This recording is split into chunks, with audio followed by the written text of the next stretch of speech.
Për gjatë dekadës së fundit, Shqipëria klasifikohet ndër vendet me zhvillime drastike demografike në rang global, duke kryesuar në normat e larta të emigrimit, rëndje të lindjeve dhe pllakët të popullsisë. Kombet e Bashkuara parashikojnë që në 30 vitet të ardhshme, numri i lindjeve në vendin tonë do të përgjysmohet në projekcionet e fundit, mbi ecurinë globale të fertilitetit gjatë 2024-2054. OKB-ja klasifikoi Shqipërinë me 2 vende të tjera, Porto Rico dhe Jamaica, me rënien më të fortë të lindjeve nga rang global deri në 2054.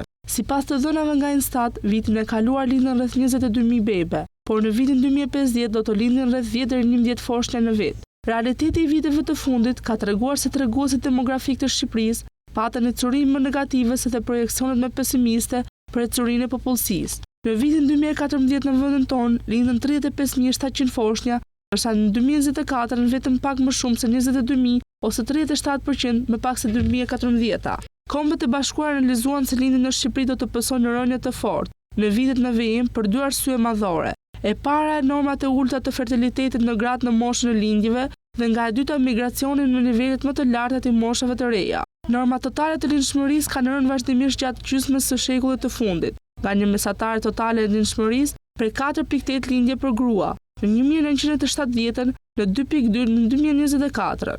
Gratë sot lindin mesatarisht një fëmijë më pak se në vitet 1990, kur shkalla globale ishte 3.3 fëmijë për grua. Rënja parashikohet të vazhdojë deri në fund të shekullit, duke arritur në 1.8 lindje për grua deri në vitin 2100. OKB-ja vë në duke se projekcioni i normave të lindshmërisë deri më tani në të ardhmen është subjekt i pasigurive të mëdha.